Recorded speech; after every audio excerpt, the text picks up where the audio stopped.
अस्सलाम वालेकुम दोस्तों। मार्च 2003 डॉक्टर आफिया सिद्दीकी अपने घर से इस्लामाबाद को निकलती हैं, लेकिन इस्लामाबाद पहुंच नहीं पाती हैं। डॉक्टर आफिया सिद्दीकी को अमेरिका में 86 साल की कैद क्यों हुई और MIT ग्रेजुएशन से लेके लेडी अलकायदा के लक़ब तक का पूरा मामला क्या था। दोस्तों, मैं हूं मोहम्मद अवैस और आज की इस वीडियो में हम जानेंगे ऐसे ही कई सवालात के जवाबात। We turn to look at the complex case of an imprisoned Pakistani neuroscientist, Dr. Afia Siddiqui. Doctor Afia Siddiqui ने डॉक्टर आफिया सिद्दीकी डॉक्टर आफिया सिद्दीकी एक पाकिस्तानी न्यूरोलॉजिस्ट थी जिन्होंने अमेरिका में MIT से ग्रेजुएशन मुकम्मल की 1995 में और फिर 2001 में PhD भी मुकम्मल की। 2002 में डॉक्टर आफिया के हस्बैंड अमजद खान अमेरिका में $10,000 की शॉपिंग करते हैं। ये इस शॉपिंग में ऐसा क्या था कि FBI उनके घर तक पहुंची और उनसे सवाल पूछे कि आपने ये शॉपिंग क्यों की। उस शॉपिंग में कुछ नाइट विजन गॉगल्स, कुछ आर्मर्स और कुछ जो FBI के डाटे के मुताबिक 45 मिलिट्री स्टाइल्स बुक्स मौजूद थी। FBI ने जब डॉक्टर अमजद से पूछा कि आपने ये सारी ख़रीदारी क्यों की, तो अमजद ने कहा कि मैं कैंपिंग और हंटिंग का शौकीन हूँ, इसलिए मैंने ये सारी शॉपिंग जो की। इसके बाद FBI ने उनसे ये भी पूछा कि क्या आप कभी उसामा बिन लादेन से मिले, जिस पे अमजद खान का जवाब ये था कि नहीं, मैं कभी भी उसामा बिन लादेन से नहीं मिला। और इसके बाद जो सवाल थे वो डॉक्टर आफिया सिद्दीकी से पूछे गए। उनसे ये पूछा गया कि कभी आपने इस्लामिक जो ऑर्गेनाइजेशंस हैं उनकी फ़ंडिंग की है, जिस पे डॉक्टर आफिया सिद्दीकी ने कि वो इस्लामिक वेलफेयर ऑर्गेनाइजेशंस को जो फंडिंग देना है उसको फ़रीज़ा समझती हैं, जिस पे FBI ने अपनी जो कार्रवाई है वो बंद की और कहा कि हम इसको आने वाले कुछ दिनों तक कंटिन्यू करेंगे। उन्होंने मुद्दत का जो तयन है वो नहीं किया कि कब दोबारा वो इस पे पूछगछ करेंगे। और इसी असना में डॉक्टर आफिया सिद्दीकी के जो वालिद हैं उनकी तबीयत नासाज हुई, तो इस वजह से डॉक्टर आफिया को वापस पाकिस्तान आना पड़ा और यहाँ वो अपनी वालदा के घर में रहने लग गई। उनके पाकिस्तान के क़याम के दौरान ही उनकी सेपरेशन भी हो गई अपने हस्बैंड से और अभी तक वो कराची में अपनी वालदा के घर में ही रह रही थी।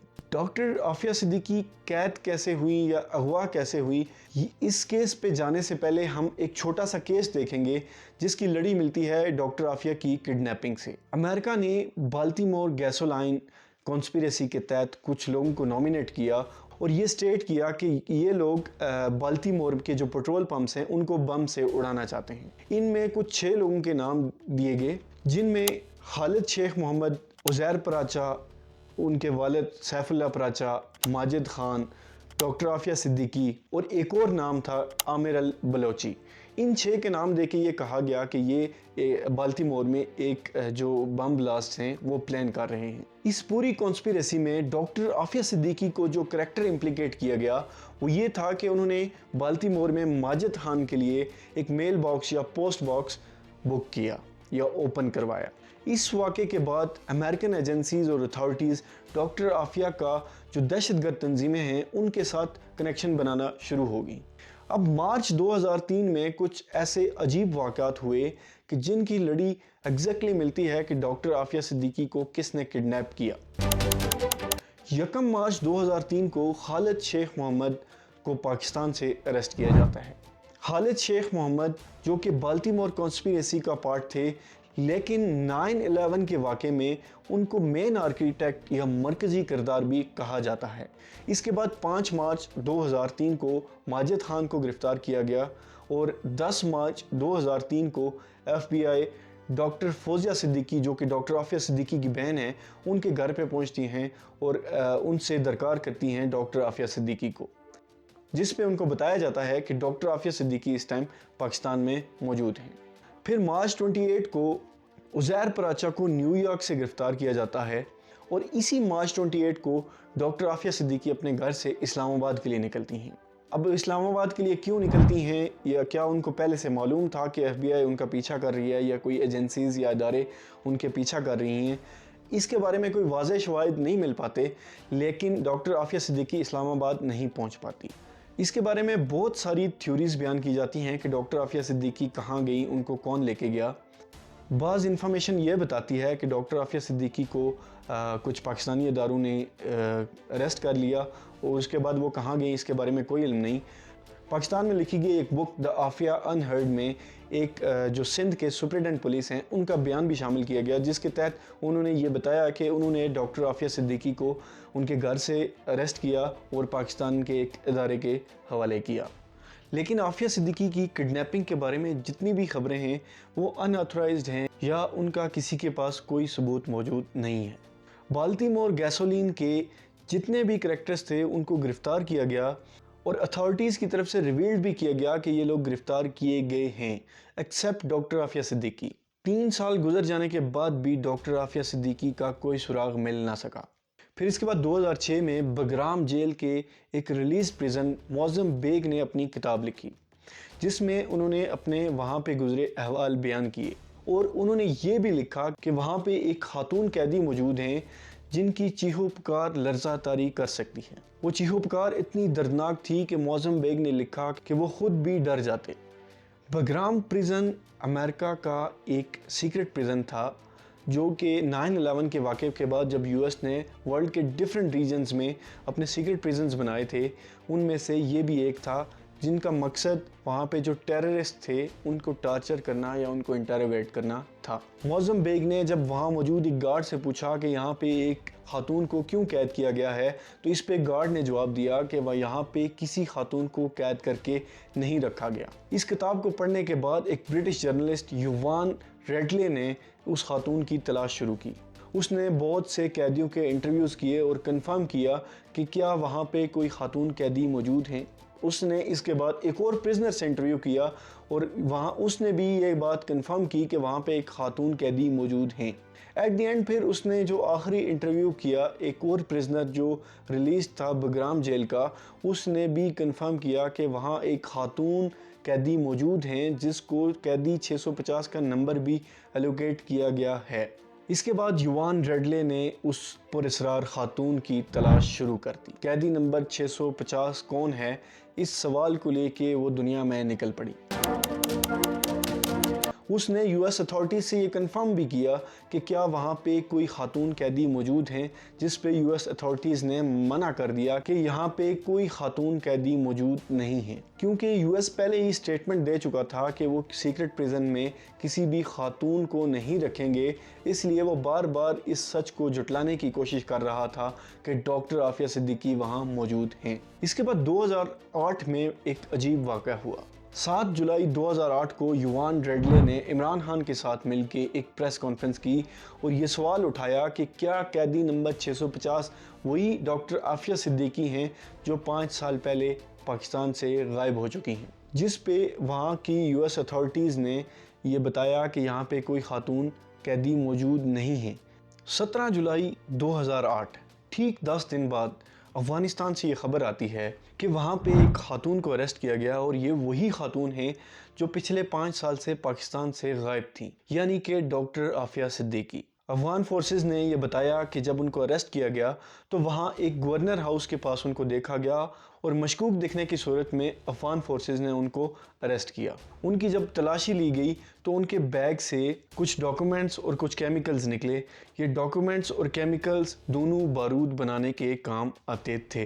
लेकिन सवाल ये पैदा होता है कि पिछले 5 साल से जो खातून गायब थी अचानक मंजर आम पे कैसे आ गई, वो वहाँ अफ़गानिस्तान तक पहुँची कैसे अगर वो बगराम के जेल में नहीं थी।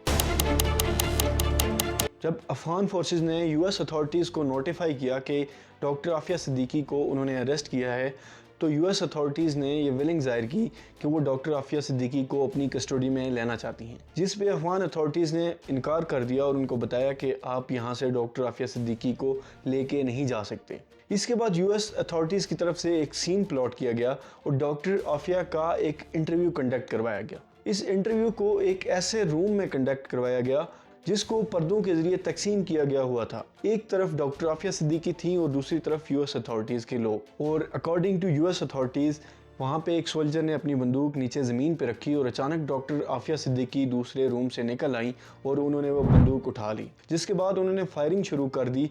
और वो फायरिंग रोकने के लिए जब वहाँ पे मौजूद सोल्जर्स ने और अथॉरिटीज़ के लोगों ने वापस फायरिंग की और डॉक्टर आफिया सिद्दीकी ज़ख्मी हो गई। इसके बाद वो यूएस अथॉरिटीज़ के लोग वहाँ से डॉक्टर आफिया को लेके भागे और उनके भागने के दौरान जो अफगान अथॉरिटीज़ थी उन्होंने एक बार फिर रेजिस्टेंस शो की कि आप डॉक्टर आफिया सिद्दीकी को लेके नहीं जा सकते, जिस पे उनका रद्द-ए-अमल कुछ यूँ था कि डॉक्टर आफिया सिद्दीकी इस टाइम मर रही हैं, हमें उनको हॉस्पिटल लेके जाना है। जिस पे उन्होंने अफगान अथॉरिटीज़ को ये भी कहा कि आप हॉस्पिटल पहुँचें, वहाँ पे हम बैठ के इसके बारे में बात करते हैं। लेकिन बाद में वो डॉक्टर आफिया सिद्दीकी को बगराम हॉस्पिटल ले गए और उसके बाद जब उनका इलाज हुआ उसके बाद वहाँ से उनको यूएस मुंतकिल कर दिया गया। अब इंटरनेशनल लॉ के मुताबिक ये पॉसिबल नहीं था क्योंकि डॉक्टर आफिया सिद्दीकी पाकिस्तानी रेजिडेंट थी और वो वहाँ पे अफ़गानिस्तान में कैद हुई थी। अब इंटरनेशनल लॉ के अकॉर्डिंग यूएस अफ़गानिस्तान से एक पाकिस्तानी रेजिडेंट को उठा के नहीं लेके जा सकते। अब सवाल ये पैदा होता है कि डॉक्टर आफिया सिद्दीकी को वहाँ से अमेरिका क्यों भेजा गया? क्या अफ़गान अथॉरिटीज़ इस बात का जवाब आज भी दे सकती हैं कि एक पाकिस्तानी रेजिडेंट को किस लॉ के मुताबिक अफ़गानिस्तान से यूएस भेजा गया और उसका ट्रायल यूएस की अदालतों में शुरू हुआ? अब एक मिस्ट्री ये भी है कि अगर डॉक्टर आफिया सिद्दीकी बगराम में नहीं थी तो अफ़गानिस्तान कैसे पहुंची? इस पे यूएस के 3 तरह के नैरेटिव्स दिए जाते हैं और ये जितने भी नैरेटिव्स हैं ये स्पेकुलेट किए गए हैं, इनका कोई भी ट्रेल या कोई भी एविडेंस मौजूद नहीं है। उसमें जो पहला नैरेटिव है वो ये है कि यूएस की तरफ से ये एलिगेशन लगाया गया कि डॉक्टर आफिया ने आमिर अल बलोची से शादी की और उसको ढूंढते हुए वो अफ़गानिस्तान पहुंची। दूसरा नैरेटिव ये बयान किया गया कि डॉक्टर आफिया सिद्दीकी अफ़गानिस्तान में यूएस फोर्सेस के अगेंस्ट लड़ने के लिए गई थी। और तीसरा नैरेटिव ये भी बताया गया कि डॉक्टर आफिया सिद्दीकी वहाँ पे तालिबान को वो केमिकल्स और वो डॉक्यूमेंट्स मुहैया करने गई थी। लेकिन ये तमाम तर नैरेटिव्स स्पेकुलेशंस हैं, इनका कोई एविडेंस मौजूद नहीं है। इसके बाद जब डॉक्टर आफिया सिद्दीकी को अमेरिका ले जाया गया और उनकी वहाँ पे कोर्ट में हियरिंग शुरू होती है। हियरिंग के वक्त डॉक्टर आफिया सिद्दीकी को ये कहा गया कि आप अपना वकील कर सकती हैं, जिस पे डॉक्टर आफिया सिद्दीकी ने बताया कि वो इसकी इस्तात नहीं रखती। इस बात के बाद यूएस गवर्नमेंट ने अपनी तरफ से डॉक्टर आफिया सिद्दीकी के लिए एक वकील अपॉइंट किया। लेकिन जब वो वकील से मिलने जाती तो उनकी बरा ना करके पहले तलाशी ली जाती, जिसकी बिना पे डॉक्टर आफिया सिद्दीकी ने वकील को भी मिलने से इनकार कर दिया और कहा कि मैं इस कंडीशन पे वकील को नहीं मिलूंगी। इसके बाद डॉक्टर आफिया सिद्दीकी के जो वकील थे उन्होंने डॉक्टर आफिया सिद्दीकी की ज़हनी कैफियत देखते हुए कोर्ट में ये रिक्वेस्ट की कि डॉक्टर आफिया सिद्दीकी का ज़हनी मायना करवाया जाए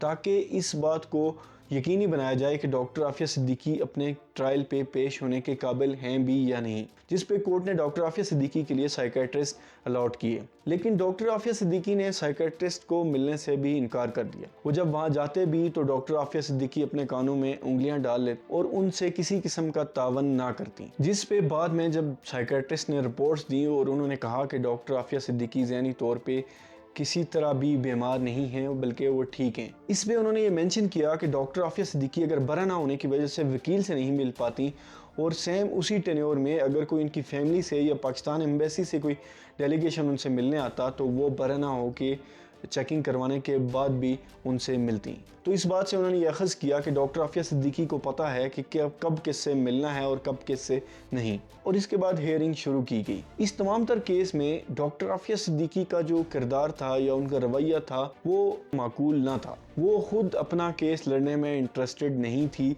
हियरिंग के दौरान भी वो अपनी बारी पे ना बोलती और बाज़ औक़ात जज को भी टोक देती। डॉक्टर आफिया सिद्दीकी ने हियरिंग के दौरान ये भी कहा कि जो वकील यूएस गवर्नमेंट की तरफ से अपॉइंट किया गया वो उसको अपना वकील कंसिडर नहीं करती। इससे एक बात का और अंदाज़ा भी होता है कि डॉक्टर आफिया सिद्दीकी ना खुद अपना वकील करना चाहती थी और ना जो अपॉइंटेड वकील था उसको उसके साथ तावन करना चाहती थी। इस सब की तमाम तर वजह उनका कैद में रहना, उनका टॉर्चर होना या फिर उनका यूएस के जुडिशल सिस्टम से इत्मीनान का उठ जाना भी पॉसिबल है। इसके बाद कोर्ट की तरफ से एक ज्यूरी अपॉइंट की गई जिसने ये फैसला करना था कि डॉक्टर आफिया सिद्दीकी रिहा होंगी या उनको सज़ा सुनाई जाएगी। इस ज्यूरी का जब ट्रायल चल रहा था तो वहाँ मौजूद ऑडियंस में से एक आदमी उठा, उसने ज्यूरी मेंबर्स को थ्रेट किया। उस आदमी को तो गिरफ्तार किया गया और बाद में उसके साथ जो हुआ वो एक अलग कहानी है।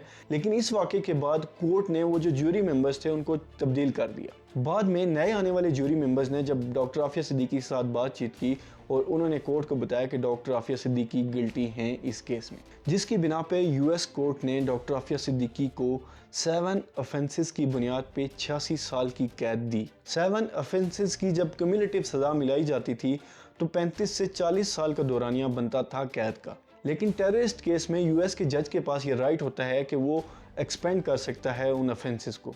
और सबसे बड़ी ज़्यादती ये हुई कि उस 35 से 40 साल की सज़ा को एक्सपेंड करके 86 साल की सज़ा बनाया, सिर्फ उस केस के लिए कि जहाँ पे कोई कैजुअल्टी का सबूत नहीं मिला था। क्या डॉक्टर आफिया सिद्दीकी ने वहाँ पे बंदूक उठाई भी या नहीं, वहाँ किसी को गोली लगी भी या नहीं, और जिस पे इल्ज़ाम लगाया जा रहा है वो खुद वहाँ से ज़ख्मी होकर निकली, बगैर किसी ठोस सबूत के डॉक्टर आफिया सिद्दीकी को इतनी बड़ी सज़ा देना यूएस के पूरे जुडिशल सिस्टम पे एक धब्बा है।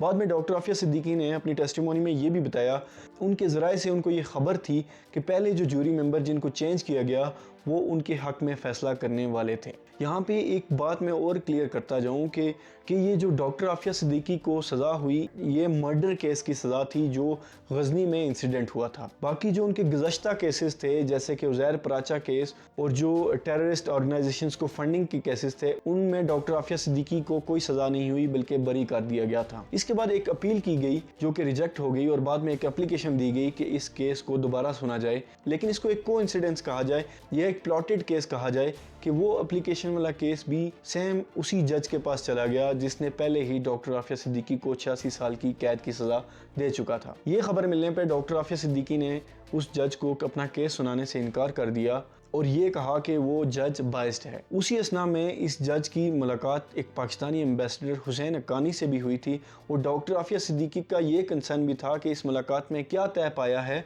और ये मुलाकात क्यों हुई। इस मुलाकात की आज तक कोई इन्फॉर्मेशन नहीं मिल सकी, लेकिन डॉक्टर आफिया सिद्दीकी ने अपनी जो एप्लीकेशन थी वो खुद ही वापस ले ली। इस एप्लीकेशन के विड्रॉ करने के बाद भी जो जज ने रिमार्क्स लिखे उसमें ये मेंशन था कि अगर डॉक्टर आफिया मेरिट पे भी अपना केस लड़ती हैं तो वो इस केस को डिसमिस कर देता। इस मौके पे उसको ये कहने की ज़रूरत महसूस क्यों हुई, या फिर हम इस स्टेटमेंट से उस जज के बाइसनेस का अंदाज़ा लगा सकते हैं।